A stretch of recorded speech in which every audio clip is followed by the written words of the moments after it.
اس کو کوشش کی جاتی ہے کہ زیادہ تر کیسز میں ڈے ٹو ڈے بیسس پر اس کی سماعت کی جائے.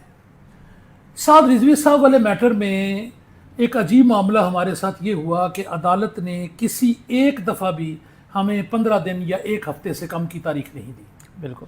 جب بھی اس کی تاریخ ہوئی عدالت نے اس کی رپورٹ طلب کرنے کے لیے 15 دن کی ڈیٹ ڈالی ہے اور 15 دن کے بعد متعلقہ پولیس آفیسر سے پوچھا. اس کے بعد ہمیں انہوں نے ہدایت کی کہ جی آپ نے 4 تھانوں کو پارٹی بنایا ہوا ہے, آپ ایک امینڈڈ پٹیشن دائر کریں اور 50 مزید تھانوں کو اس میں آپ پارٹی بنائیں. ہم نے ان کے حکم کے مطابق ایسا ہی کیا. اس کے بعد جواد ظفر صاحب لاہور بینچ سے تشریف لے گئے اور ان کے لاہور بینچ سے جانے کے بعد ہم نے متعدد بار آفس سے درخواست کی کہ اس کو سماعت کے لیے کسی اور جج صاحب کے پاس لگا دیا جائے, لیکن وہ پٹیشن فکس نہیں ہو سکتی. الٹیمیٹلی جواد ظفر صاحب کے عدالت کے جتنے کیسز تھے وہ سارے کے سارے اکٹھے اٹھا کر جسٹس طارق سلیم شیخ صاحب کو دے دیے گئے. ہمارا اس وقت ہمارے سمجھیے کہ ایک امید جاگی کہ طارق سلیم شیخ صاحب ایک انتہائی معتبر اور انتہائی بڑا نام ہے, وہ ایسے معاملات میں بہت سختی سے پیش آتے ہیں جہاں کسی انسان کی آزادی اور اس کے گم ہونے کا مسئلہ ہو. تو اس خوشی کو لے کر جب ہم ان کی عدالت میں پہنچے تو ہمارے لیے حیرت کا باعث تھی کہ رات کے اندھیرے میں ایک پٹیشن ایک آرڈر نکلا. اس آرڈر میں یہ لکھا ہوا تھا رانگلی فکسڈ, یعنی جو ہیبیس پٹیشن تھی سعد صاحب کی اس کے بارے میں آفس نے ایک آرڈر نکال دیا رانگلی فکسڈ. اب ہمیں عدالت سے بتایا گیا کہ جی آپ کی پٹیشن ہماری عدالت میں نہیں آئی اور اس کی لسٹ آ گئی ہے کہ اٹ واز رانگلی فکسڈ. جب ہم نے آفس سے پتہ کیا تو پتہ چلا کہ اسی دن وہ پٹیشن جو تھی وہ میڈم جسٹس ابرگل صاحبہ کی کورٹ میں لگا دی گئی تھی. جب ہم جسٹس ابرگل صاحبہ کی کورٹ میں پہنچے تو لامحالہ اس وقت تک کافی دیر ہو چکی تھی. میں اس وقت موجود نہیں تھا, میرے خیال میں تو وہ لسٹ کینسل ہو چکی تھی, لیکن میرے ایسوسیٹس کو اچانک پتہ چلا کہ وہ جی ابرگل صاحبہ کے پاس لگی ہوئی ہے. وہ بھاگم بعد وہاں پہنچے, اتنی دیر میں کیس کال ہو چکا تھا. تو لامحالہ ہمیں عدالت سے درخواست کرنی پڑی کہ اس میں سینئر کونسل اویلیبل اس وقت نہیں ہے. ان کو تو پتہ چلا کہ لسٹ کینسل ہو گئی ہے, تو مہربانی فرما کر اسے 1-2 دن کے لیے آپ فکس فرما لیں. یہ بات ہے اوائل جون کی, یعنی میں 4 جون کی بات کر رہا ہوں. یہ 2-3 تاریخ ہے جس دن جون کی, جس دن کا میں یہ آپ کو معاملہ بتا رہا ہوں.